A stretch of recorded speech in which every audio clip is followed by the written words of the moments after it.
El Señor esté con ustedes. Evangelio de nuestro Señor Jesucristo según San Juan. Jesús, estando a la mesa con sus discípulos, se estremeció y manifestó claramente: les aseguro que uno de ustedes me entregará. Los discípulos se miraban unos a otros no sabiendo a quién se refería. Uno de ellos, el discípulo al que Jesús amaba, estaba reclinado muy cerca de Jesús. Simón Pedro le hizo una seña y le dijo: pregúntale a quién se refiere. Él se reclinó sobre Jesús y le preguntó: Señor, ¿quién es? Jesús le respondió: es aquel al que daré el bocado que voy a mojar en el plato. Y mojando un bocado se lo dio a Judas, hijo de Simón Iscariote. En cuanto recibió el bocado, Satanás entró en él. Jesús le dijo entonces: realiza pronto lo que tienes que hacer. Pero ninguno de los comensales comprendió lo que le decía. Como Judas estaba encargado de la bolsa común, algunos pensaban que Jesús quería decirle: compra lo que hace falta para la fiesta, o bien que le mandaba dar algo a los pobres. Y enseguida, después de recibir el bocado, Judas salió. Ya era de noche. Después que Judas salió, Jesús dijo: ahora el Hijo del Hombre ha sido glorificado y Dios ha sido glorificado en él. Si Dios ha sido glorificado en él, también lo glorificará en sí mismo y lo hará muy pronto. Hijos míos, ya no estaré mucho tiempo con ustedes. Ustedes me buscarán, pero yo les digo ahora lo mismo que les dije a los judíos: a donde yo voy, ustedes no pueden venir. Simón Pedro le dijo: Señor, ¿a dónde vas? Jesús le respondió: a donde yo voy, tú no puedes seguirme ahora, pero más adelante me seguirás. Pedro le preguntó: Señor, ¿por qué no puedo seguirte ahora? Yo daré mi vida por ti.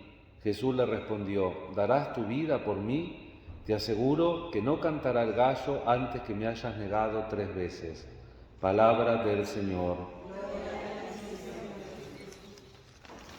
Queridos hermanos, Juan, el evangelista, habla 3 veces de turbación o conmoción de Jesús.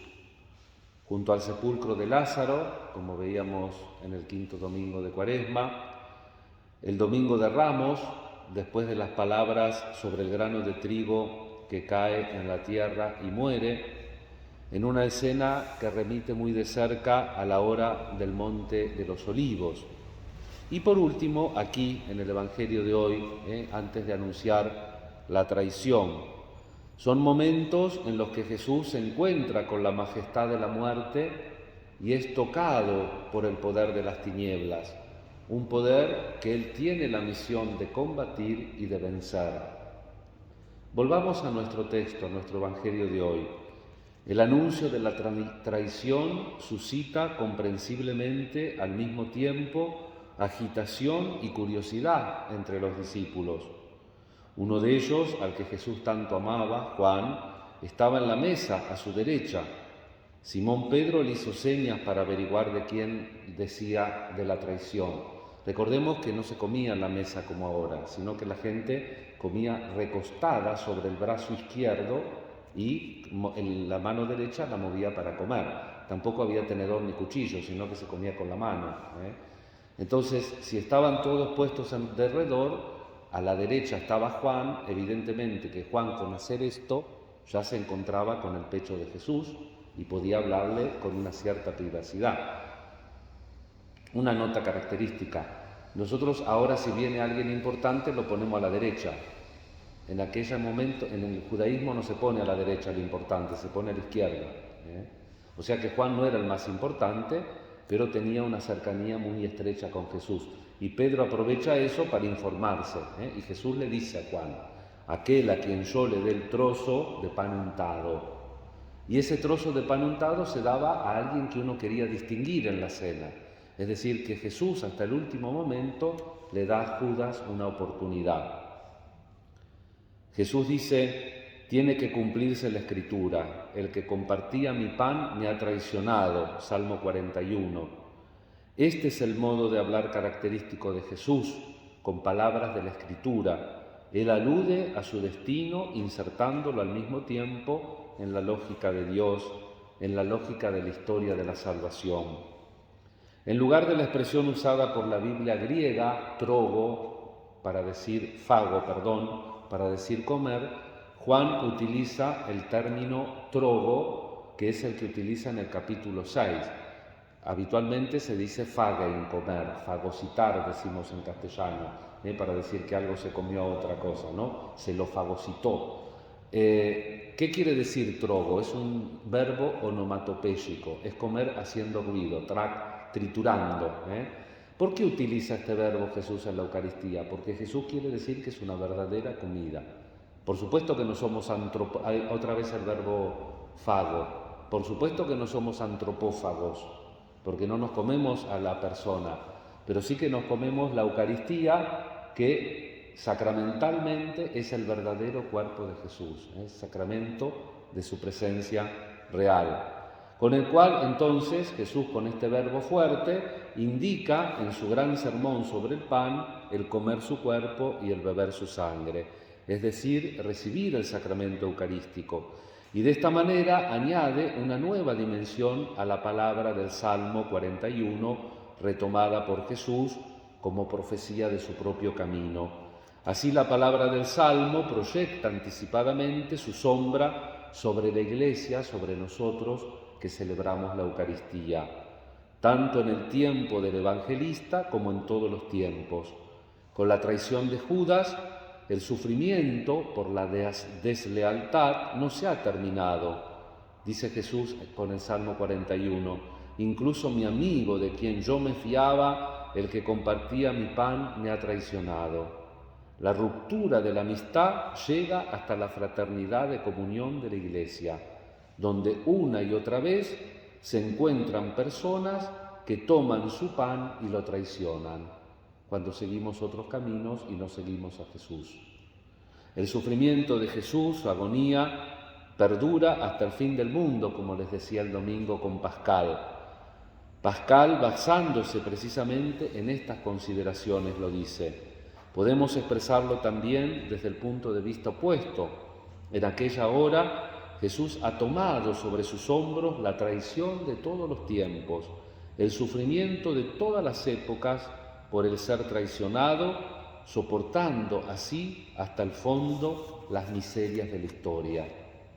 Juan no da ninguna interpretación psicológica del comportamiento de Judas, ni siquiera moral. El único punto de referencia que nos ofrece es la alusión al hecho de como tesorero del grupo de los discípulos, Judas metía la mano en la lata, habría sustraído su dinero. Lo dice en el capítulo 12, versículo 6. Por lo que se refiere al contexto que nos interesa, el evangelista dice solo lacónicamente: entonces, tras el bocado, entró en él Satanás. Lo que sucedió con Judas para Juan ya no es explicable psicológicamente.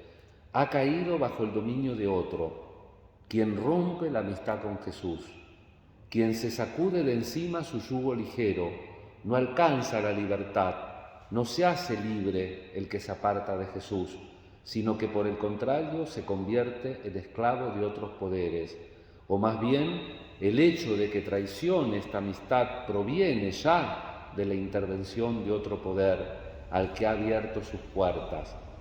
Y, sin embargo, la luz que se había proyectado desde Jesús en el alma de Judas no se oscureció completamente. Aunque le abrió la puerta al diablo, la luz de Jesús no se oscureció. Hay un primer paso hacia la conversión, cuando vuelve a los sumos sacerdotes y le quiere devolver el dinero. Trata de salvar a Jesús y devolver el dinero. Todo lo puro y grande que había recibido de Jesús seguía grabado en su alma, no podía olvidarlo. Pero pobre a Judas le ocurre una segunda tragedia. Después de la traición, es que ya no logra creer en el perdón. Su arrepentimiento se convierte en desesperación. Ya no ve más que a sí mismo y sus tinieblas.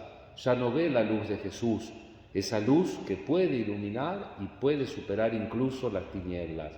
Por eso, hermanos, cuando se confiesan, como hay algunos, y ayer y por ahí en otro lugar, cuando Dios te perdona, te tenés que sentir perdonado. ¿Y cómo sé si me siento perdonado? Porque vivo como perdonado. Porque si no, no podés perdonar a tu hermano. Acordate de lo que dice el primer mandamiento. Amar a Dios sobre todas las cosas, inclusive sobre vos mismo, pero a tu prójimo como a ti mismo. Si no te sabes amar, si no te sabes perdonar, si no te sabes tener paciencia, imposible que se la tengas a otro. De este modo, con Judas y como ofrece Dios el perdón, nos hace ver el modo equivocado de un arrepentimiento que ya no es capaz de esperar, que no es capaz de levantarse, sino que ve únicamente la propia oscuridad, el propio criterio. Es destructivo y es un arrepentimiento que no es verdadero. La certeza de la esperanza forma parte del verdadero arrepentimiento, una certeza que nace de la fe en que la luz tiene mayor poder y se ha hecho carne en Jesús y nos puede hacer volver a salir adelante. Juan concluye el pasaje de hoy sobre Judas de una manera dramática, con estas palabras: en cuanto Judas tomó el bocado, salió. Era de noche. Judas sale fuera y en un sentido más profundo sale para entrar en la noche. Se marcha de la luz a la oscuridad. El poder de las tinieblas se apoderó de él. Hermanos, las tinieblas no. Siempre vayamos a la luz. Que así sea.